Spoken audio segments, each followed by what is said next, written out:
Hello guys, welcome back to my channel. আজকের ভিডিওতে যে টপিকটা নিয়ে ডিসকাস করব সেটা হচ্ছে আজকের মার্কেট এবং মার্কেটের মধ্যে কি জিনিসটা চলছে এবং মার্কেটের আজকের সব থেকে টপ যে নিউজটা রয়েছে সেটা হচ্ছে যে শান্তি চুক্তি হওয়ার কথা চলছিল কন্টিনিউয়াসলি ইউএস এর সাথে ইরানের। তো সেই জায়গা থেকে দেখতে গেলে আজকে ইউএস প্রেসিডেন্ট গতকালই রাত্রিবেলায় মোটামুটি এই যে 60 দিনের একটা ব্রেক অফ ফাইট বা সিজ ফায়ারের যে কথাটা চলছে সেটাকে তিনি সম্পূর্ণভাবে নস্যাৎ করে দিয়েছেন এবং তারপরে ইরান কিন্তু আবার অ্যাটাক বাড়িয়েছে তার পার্শ্ববর্তী যে সমস্ত দেশগুলো রয়েছে সেই সমস্ত দেশগুলোতে, রাইট? এবং এই যে বিষয়গুলো চলছে কন্টিনিউয়াসলি, এর প্রভাবে কি হয়েছে আজকের ডেটে যদি দেখি, অয়েল প্রাইস রীতিমতো শুট আপ করেছে এবং তার জন্য আমাদের মার্কেটের ওপর বেশ ভালো রকমের একটা প্রেশার রয়েছে। তো এটা হচ্ছে আজকের সব থেকে বড় একটা হট নিউজ এবং যেটার প্রভাবে মার্কেটে কিছুদিন আগে যে বিষয়টা হচ্ছিল বা যে বিষয়টা চলছিল সেই জিনিসটাই আবার কন্টিনিউ হচ্ছে। তো এই জিনিসটাতে মেবি হয়তো আমরা প্রত্যেকেই বোর হয়ে গেছি, কিন্তু এটা বিজনেস পার্সপেক্টিভ থেকে যথেষ্ট টাফ এবং ডিফিকাল্ট একটা টাইম, বিশেষ করে ইন্ডিয়ান ইকোনমির জন্য। ভারতবর্ষের যে মিনিস্ট্রিগুলো রয়েছে অর্থাৎ পেট্রোলিয়াম মিনিস্ট্রি, তার অবস্থা খুবই খারাপ হয়ে যাবে, কারণ এটা আরও কিছুদিন যদি কন্টিনিউ করতে থাকে তাহলে আমাদের দেশের যে অয়েল ইম্পোর্ট ড্রিভেন কান্ট্রি সেই জায়গাতে আরও প্রেশার আসতে চলেছে, যে কারণে আমরা মার্কেটের মধ্যে একটা পতন লক্ষ্য করছি। স্লো স্টেডি পতন, এরকম নয় যে 2% 3% একদিনে পড়ছে। ওয়েট অ্যান্ড ওয়াচ মোডে মার্কেট, এবং এটাকে কিভাবে রিয়েলাইজ করা যায় গভর্নমেন্টের বিভিন্ন পদক্ষেপগুলো থেকে সেই জিনিসগুলো উঠে আসছে। যাই হোক, তো এই সিচুয়েশন যদি খারাপ থাকে এই টাইপের অবস্থা আরও খারাপ আগামী দিনে হয়তো হতে চলেছে, কিন্তু খুব স্লো অ্যান্ড স্টেডি হবে, পুরোপুরিভাবে ম্যাক্রো ইকোনমি ড্রিভেন এই টাইপ অফ র্যালি আমরা দেখতে পাবো। এটা খুব হঠাৎ করে যে ভীষণ ফাস্ট একটা জিনিস হবে সেরকম কিন্তু কিছু হবে না।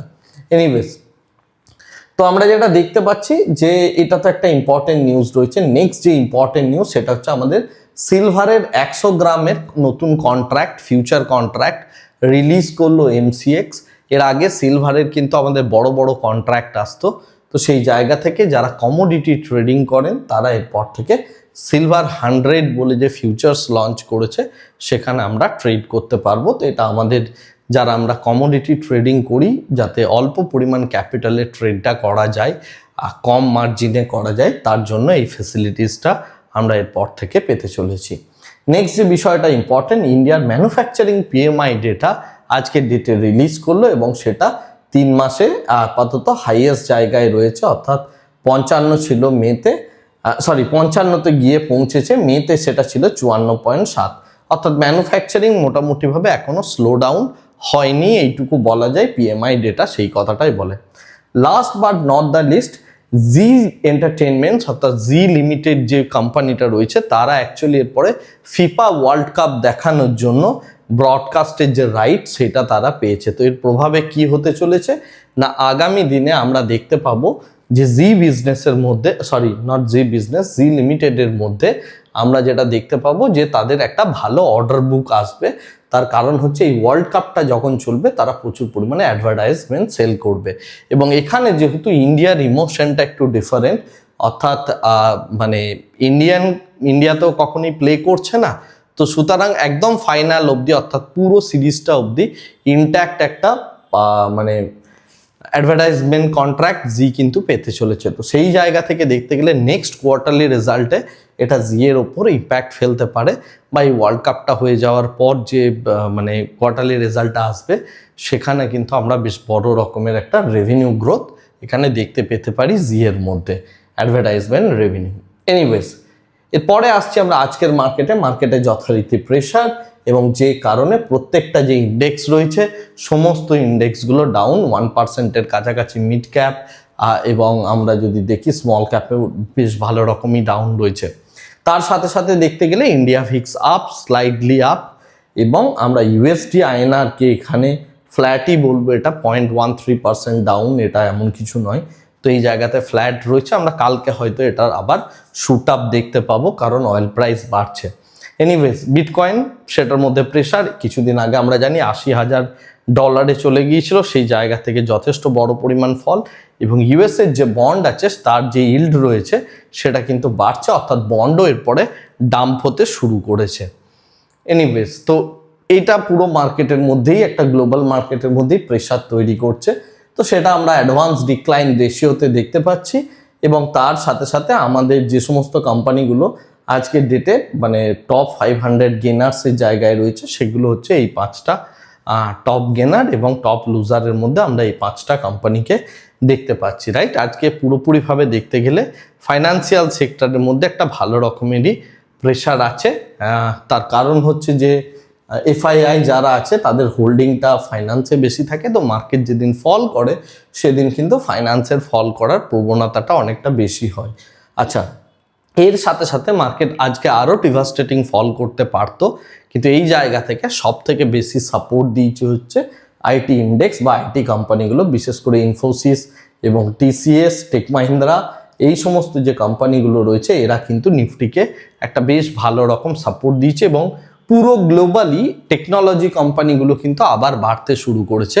তার একটা মেইন কারণ হচ্ছে এনভিডিয়া এর পরে একটা চিপ আনতে চলেছে, যে চিপটা হবে ডেস্কটপের জন্য। সুতরাং এআইকে এরপরে ধীরে ধীরে ডেস্কটপের মধ্যে ডেভেলপ করা বা পরবর্তীকালে হয়তো এটা আবার ল্যাপটপের মধ্যেও আসবে। সো ছোট মেশিনের মধ্যে এই যে এআই এর অ্যাডাপ্টেবিলিটি বা মেশিন লার্নিংয়ের অ্যাডাপ্টেবিলিটি সেটা আগামী দিনে আরও বড় একটা জায়গা দখল করতে চলেছে। তো সেই কারণে কিন্তু আমরা দেখতে পাচ্ছি টেকনোলজি কোম্পানিগুলোর মধ্যে আবার ধীরে ধীরে একটা growth story all over across the globe আমরা পুরো জিনিসটাই দেখতে পাচ্ছি।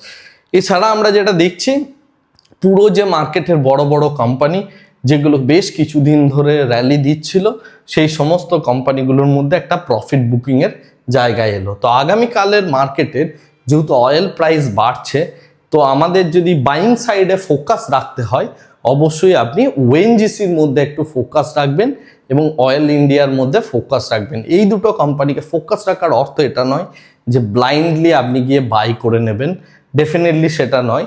আপনি এই সমস্ত কোম্পানিগুলোর ওপর লক্ষ্য করে আমার যে ইন্ট্রাডে সেট আপ আছে সেখানে যদি আপনি চান্স পান, অবশ্যই ছোট স্টপ লস বড় প্রফিট এই রকম প্যাটার্ন যদি পান তাহলে এই দুটো স্টককে আপনি কাল সকালে ওয়াচ লিস্টে রেখে দেখতে পারেন এবং মোমেন্টাম এলে আপনি সেখানে ট্রেড করতে পারেন। যাই হোক, এখন যেটা বিষয় সেটা হচ্ছে আমরা যদি টোটাল এই স্পেসটার মধ্যে দেখি, বিশেষ করে আমাদের সেক্টরাল ভিউ যদি দেখার চেষ্টা করি, যেটা দেখতে পাচ্ছি আইটি একমাত্র 2.66% আপ, বাকি পুরো ইন্ডেক্সটার মধ্যে ম্যাক্সিমাম বড় বড় যে জায়গাগুলো রয়েছে সেগুলো প্রত্যেকটাই রীতিমতো একটা ডাউন আমরা লক্ষ্য করছি, রাইট।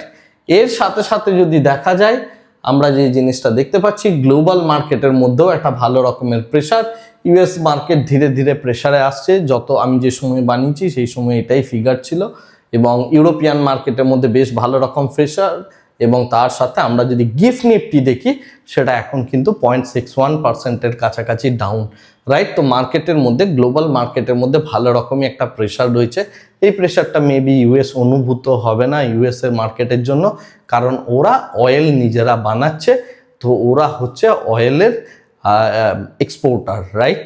তো সেই কারণে ইউএসএতে ওই জিনিসটা আমরা দেখতে পাবো না ইউএস মার্কেটের মধ্যে। এনিওয়ে, যেটা বিষয় সেটা হচ্ছে ক্রুড অয়েল প্রাইস, যেটা বললাম সেই অনুযায়ী বেশ ভালো রকম বেড়েছে।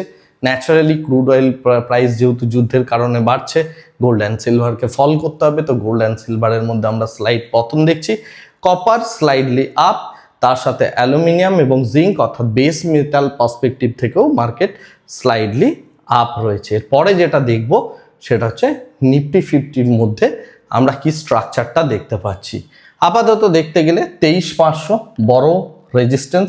গতকাল যে কথাটা বলেছিলাম এই জায়গায় গতকালের এই সিচুয়েশনসটা ছিল, আমি যেটা বলেছিলাম যে 23,500 যে স্ট্রাইক প্রাইসটা সেটার দিকে লক্ষ্য রাখতে হবে, আর 23,700-তে আমরা লক্ষ্য রাখবো, রাইট। 23,500 ব্রেক করার পর এর মধ্যে বড় বিল্ড আপ এলো, এবং তার সাথে এই পরিস্থিতিতে এটা সম্পূর্ণভাবে ধীরে ধীরে ধীরে ধীরে ওয়াইন্ড আপ হলো।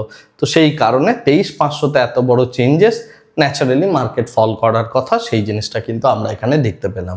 এই মুহূর্তে যদি আমরা কালকের পার্সপেক্টিভ থেকে কথা বলি, 23,500, 23,600, 23,700 তিনটে জায়গায় পরপর একটা স্ট্রং রেজিস্ট্যান্স বা পরপর ওয়াল তৈরি হয়ে রয়েছে।